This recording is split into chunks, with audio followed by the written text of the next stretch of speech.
चलो बच्चों, चलिए प्रश्न को पढ़ते हैं। वास्तविक गैसों के लिए संशोधित समीकरण में वान डेर वाल्स नियतांक B दर्शाता है। हम जानते हैं कि वान डेर वाल्स जो समीकरण होती है उसके अंदर B नियतांक का क्या काम है, ये हमें बताना है। मुख्य अवधारणा मुख्य अवधारणा में लिखेंगे A B कौन है, ये नियतांक है। इनको वान डेर वाल्स नियतांक कहा जाता है। नियतांक की इकाई या माप, या ये क्या होते हैं असल में, इनके बारे में हमें बताना है। ठीक है ना। तो हम वान डेर वाल्स समीकरण को लिख लेते हैं पहले। ये जो आदर्श गैस की समीकरण है PV बराबर nRT, ये वास्तविक गैसों के लिए जैसे ऑक्सीजन है, नाइट्रोजन है, हाइड्रोजन है या फिर HBr है, इन गैसों के लिए ये आदर्श गैस समीकरण जो है वो सही नहीं बैठ रही थी।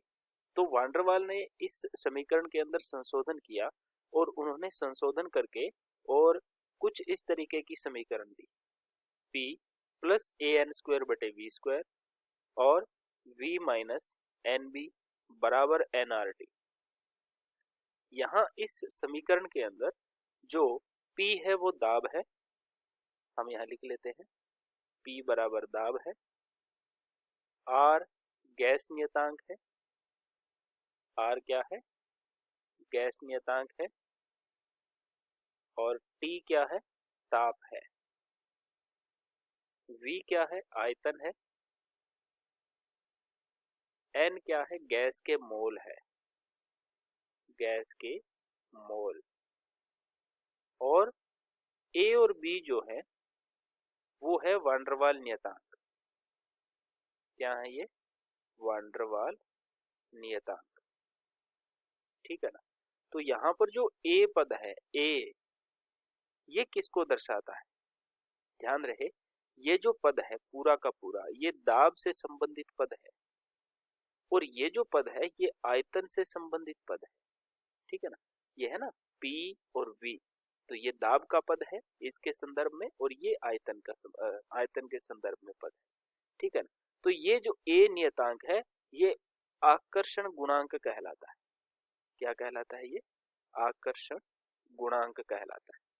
और जो B है ये आयतन का पद है, आयतन का पद है। ठीक है।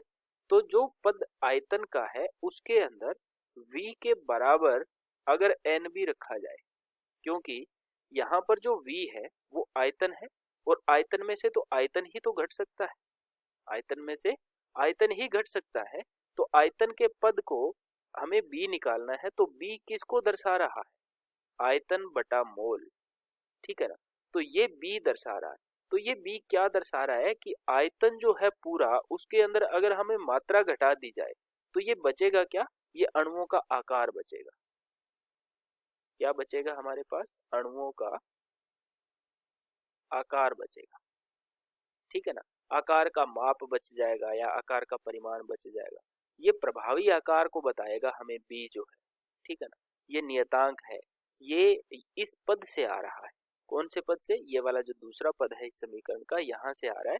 ये B नियतांक जो है ये अगर आयतन देखें, आयतन में से अगर आयतन को घटाना हो तो ये N जो है ये मोल है, यानी कि मात्रा को दर्शा रहा है कि गैस की कितनी मात्रा है, और उसके साथ में अगर आयतन के साथ में उसका आकार लग जाए, मात्रा के साथ में आकार लग जाए तो वो आयतन बन जाएगा। ठीक है ना। तो ये आयतन में से आयतन तभी घट सकता है। तो ये है आकार के बारे में, गैस के अणुओं के प्रभावी आकार के बारे में बता रहा है। तो इसका A विकल्प जो है हमारा बिल्कुल सही आंसर है, ये सही उत्तर है। आशा करते हैं आपको समझ आया होगा। धन्यवाद।